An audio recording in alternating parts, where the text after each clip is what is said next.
Today I want to talk about cards I love to play, which I don't see other people play very often. The first are the 5 Commander Storm cards. Commander Storm is an informal name for an ability which states, when you cast this card, copy it for each time you've cast your commander from the command zone.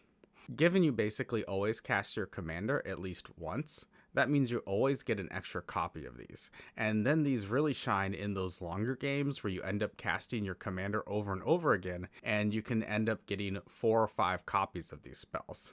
In fact, part of what I like so much about these spells is that they tend to scale with the length of the game and how grindy it is.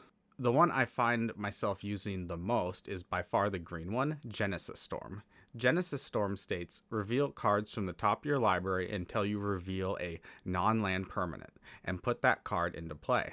Given that most decks are about 40% non-land permanents, that means you get through 5 cards to get the 2 cards you want. And given the high average mana value of your typical commander deck, most likely the 2 cards you get cost you more than the 6 mana you spent for Genesis Storm. So that means you get card quality by filtering through the top of the deck, card advantage by getting multiple cards for the 1 card you cast, and also potentially mana advantage.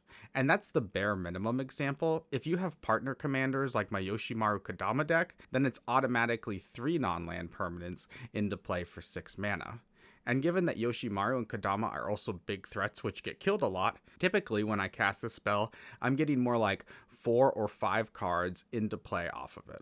Now, the other Commander Storm cards are also strong, but unlike the green one, which can go in most green decks, the rest are more specialized.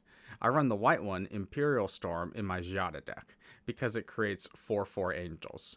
If I've cast her once and she's in play, I'll get 2 angels into play, and the first one will enter as a 5/5, and the second one will enter as a 6/6. That's 11 power and toughness for 6 mana. Of course, again, that's a bare minimum example, and oftentimes I've cast Giada multiple times in games, and I'll have other angels out as well. So instead of just getting a 5/5 and 6/6, I could easily end up getting more than 40 power and toughness for 6 mana. The black one, Skullstorm, is the highest costed one, but also can be very effective. I used to run it in my Exodus deck, where after casting his backside multiple times, I'd make my opponents lose something like half of their life 5 times. The blue one creates copies of artifacts, and given artifacts are common in blue decks, it can slot into a lot of those. And then the red one is most appropriate for a Spellslinger deck.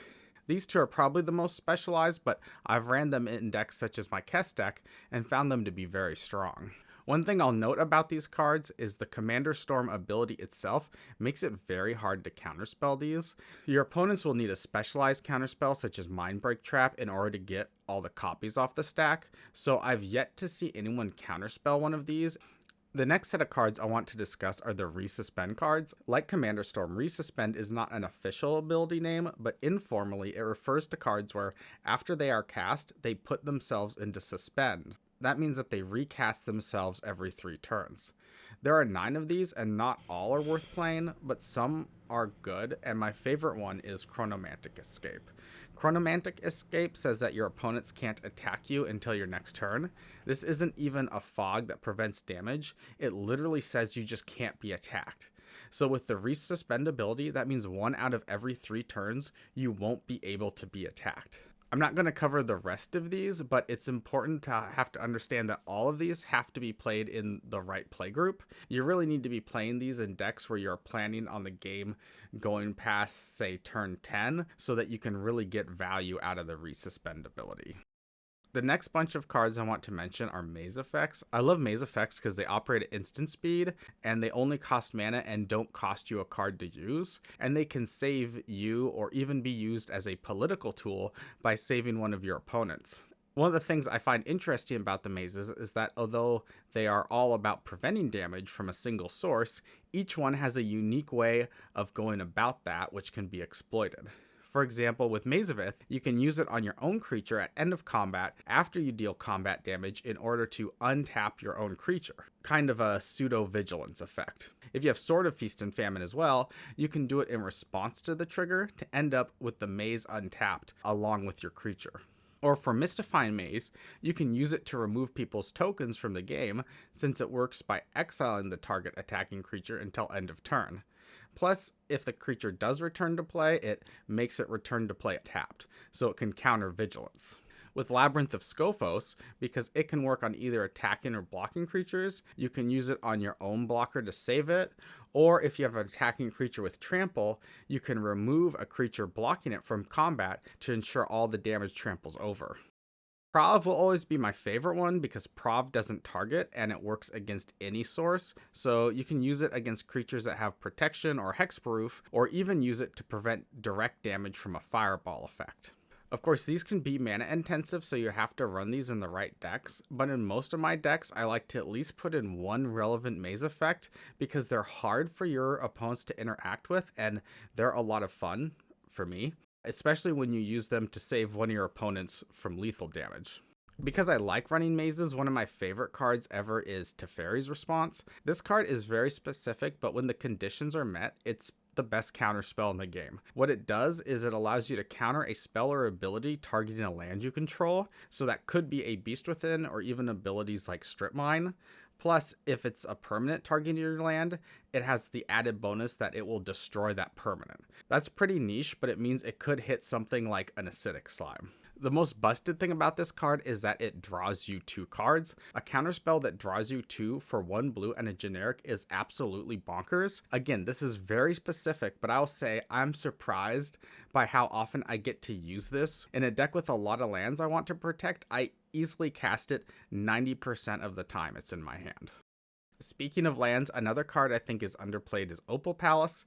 This is basically a budget color fixing land that has an ability similar to Commander Storm, where for each time you've cast your commander, that commander enters with an additional 1/1 counter on it. One reason I love this card is that a lot of commanders only need 1 additional power in order to dramatically reduce the number of turns it takes for them to swing for lethal commander damage. For example, I run this in my Gacela deck, and she is a 5/5 that does double damage. Normally she would have to swing 3 times to do lethal damage, but by bumping her to 6 power, she only needs 2 turns to do lethal. This is also a card which can make weaker commanders that die a lot come back really strong in the late game. I've had longer, grindier games with a lot of board wipes where Giada has died 4 times and everyone is out of cards, and I win the game because I play Giada with Opal Palace, and she comes down as a 7/7 flying vigilance, and she's by far the most powerful creature on the battlefield.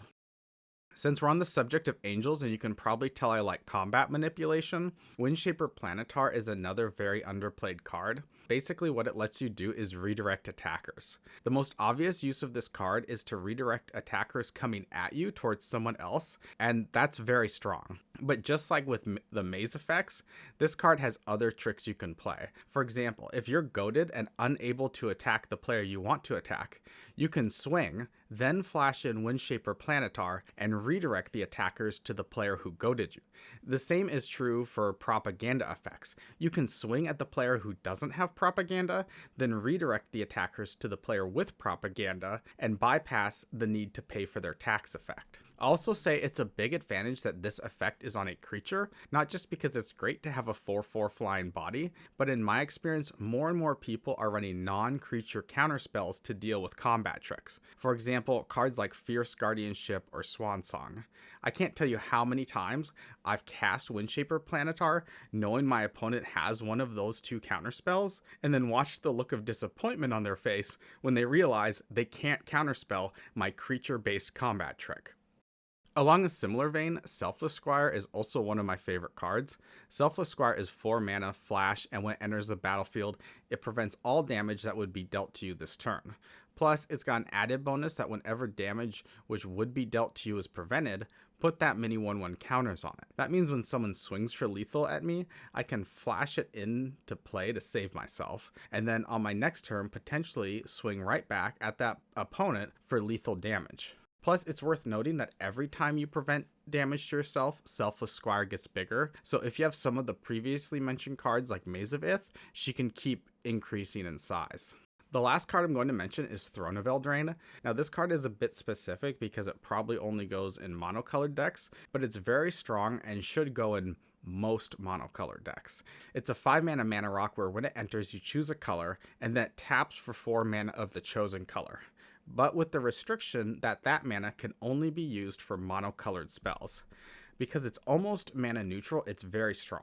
Artifacts are vulnerable, and you don't want to find yourself in a situation where you tap out for a mana rock but aren't able to use it until your next turn. If you've ever cast a card like Timeless Lotus just for it to immediately get blown up by Beast Within, you know how bad that feels. But with this card, since it costs 5 and taps for 4, you can typically use it the turn it comes down, so you don't have to risk tapping out on your turn 5 for a mana rock that ends up getting destroyed. The other cool thing about Throne of Eldraine is it can draw you cards for 3 mana. This is great in monocolored decks because they often struggle with card draw, and 3 mana for repeated card draws is great. All in all, this is a narrow mana rock, but in the right deck, one of the strongest mana rocks in the game. Anyway, those are cards I love to play that fit my playstyle and my play group well. If you have cards you love to play, let us know in the comments.